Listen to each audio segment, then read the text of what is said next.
I happen to believe that the conflict with Iran was necessary.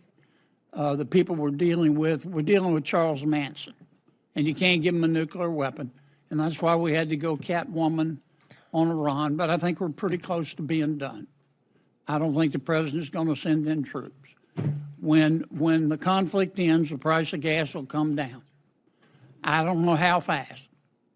I don't know why it is. Probably has something to do with the traders. You folks would know that better than I do. But the price goes up quicker than it comes down. But the American people are not stupid.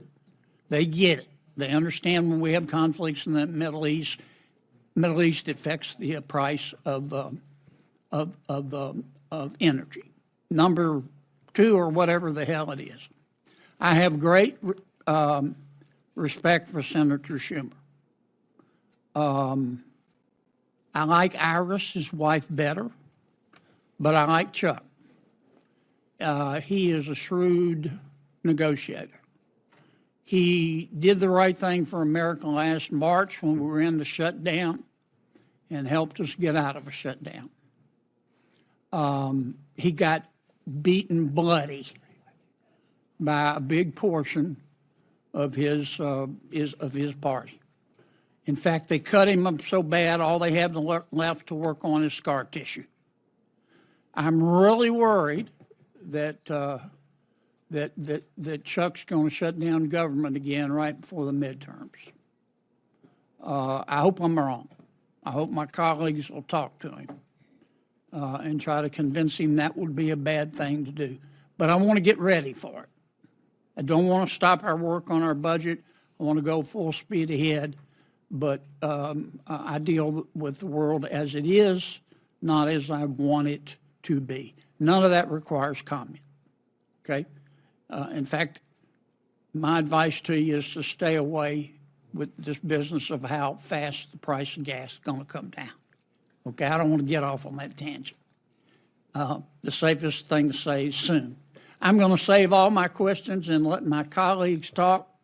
I'm going to turn to the esteemed Vice Chairman of the Appropriations Committee and turn it over to her. Last year, working together, we were able to write and pass a bipartisan funding bill that actually looked nothing like the budget President Trump requested.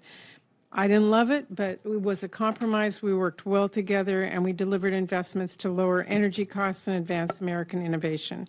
We rejected some really extreme cuts, and we protected crucial investments that matter immensely to my state, like the Hanford Cleanup and Pacific Northwest National Lab, Howard Hanson Dam. And I know, Mr. Chairman, you delivered for people back home in Louisiana as well. That is really how this process works best. We talk to folks back home, we talk to our colleagues, we talk to each other, and we negotiate a bill, the strongest bill we can for America. We did that last year, Mr. Chairman, and I'm honored to work with you and look forward to doing that again this year. But looking at this president's budget, Mr. Secretary, I have to say it's pretty clear we have our work cut out for us because we're going to have to start from scratch here. This budget really is a war-bloated disaster. We're talking $1.5 trillion on war, and that is an increase of $500 billion. And this budget takes a hatchet to programs that lower our families' energy bills, research that keeps us ahead of China, crucial water projects that our communities rely on, and gas prices are sky high, and energy bills are ticking up month after month so that Trump can help the defense contractors make a killing. And I will tell you at home, that's not what our families want.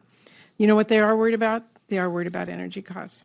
But worse than failing on high energy costs, this administration is actually driving them higher, canceling energy projects that would bring down those costs, waging Trump's absurd trade wars, and now starting this actual war in Iran. And this budget doubles down on driving those costs up. Mr. Secretary, people are getting hammered by skyrocketing energy costs because of this administration's policy. The average price of gasoline right now is $4.04. It's higher than that where I live. That is the highest it's been in 4 years. Electricity costs are up 6.9% over the last year. That is more than double the inflation rate. And your budget seeks to straight up eliminate programs that really help people save money.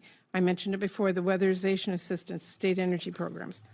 Meanwhile, you're asking to spend $7.4 billion on nuclear weapons. You recently said that gas prices may not go below $3 a gallon until sometime next year. President Trump said you're totally wrong. Do you stand by your comment that prices may not go down until next year? Look, prices have moved down over the last 9 or 10 days. We do everything we can every day to drive down the price of gasoline. They were below $3 a gallon before engagement in solving a 47-year-old problem and in the middle of fixing a sticky problem in the center of energy production in the Middle East.